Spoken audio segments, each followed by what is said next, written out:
feeling? I'm fine. I have a video to record today, so I should get up. Oh, no way. No way, little buddy. You are way too sick. You just stay home today and get better. No, I need to. Well, I wish I could let you, but no way. You stay home and get some rest, okay? Okay.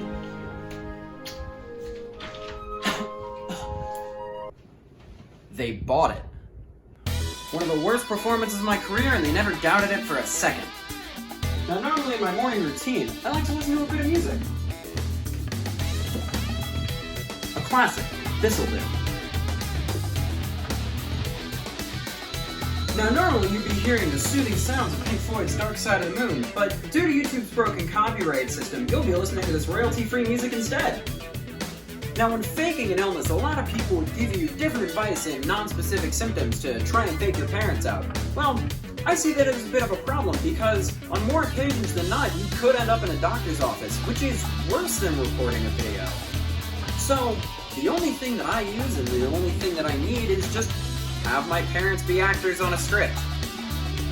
Now, Chris, you might say, you haven't recorded a video in a while, so what's stopping you now? Well, I will say, ladies and gentlemen, I had the full intent of recording a video today, but when you live in Palm Harbor, Florida, life gives you nature's gifts. And let's be honest, ladies and gentlemen, how can I record a video on a day like this? Now, folks, because I love you all so much, I am going to review a movie today.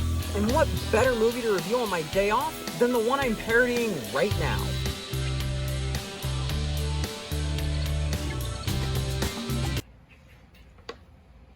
Beautiful, isn't it?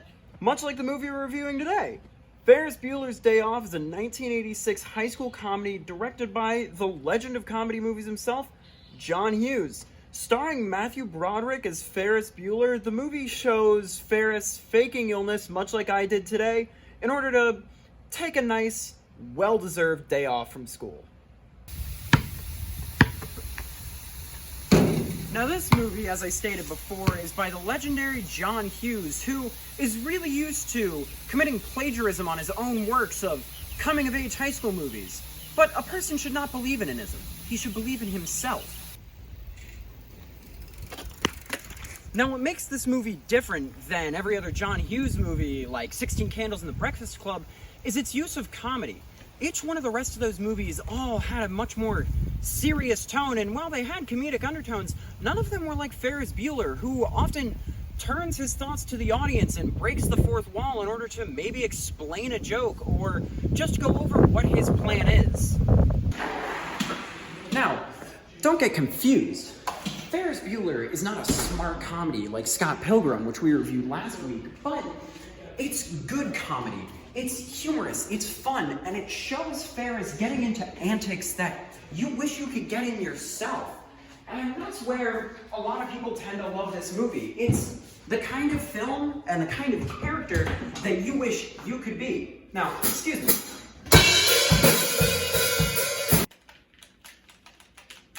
Now, the magic of Ferris Bueller is also that it's still so relatable to this day. School is still as grueling and terrible as they show it in the movie, which makes us all want to be able to skip and get out and enjoy our lives every once in a while. Now, my folks are almost home, so I gotta get back to faking it. Sound convincing enough? But I guess I have to give you my review before I go. So I'll just say that Ferris Bueller's Day Off is one of the quintessential 80s high school comedies, and this is in an era that had a lot of quintessential high school 80s comedies, but this one is by far my favorite, and I'm sure it'll be yours too. Now, what it lacks in realism, it makes up for in its comedy, its smart writing, and its larger-than-life ego.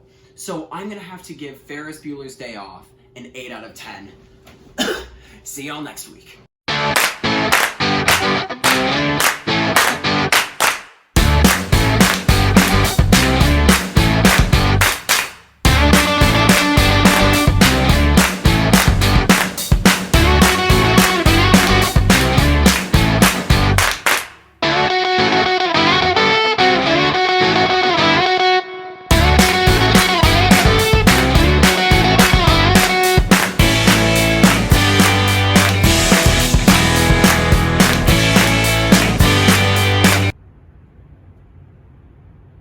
You're still here?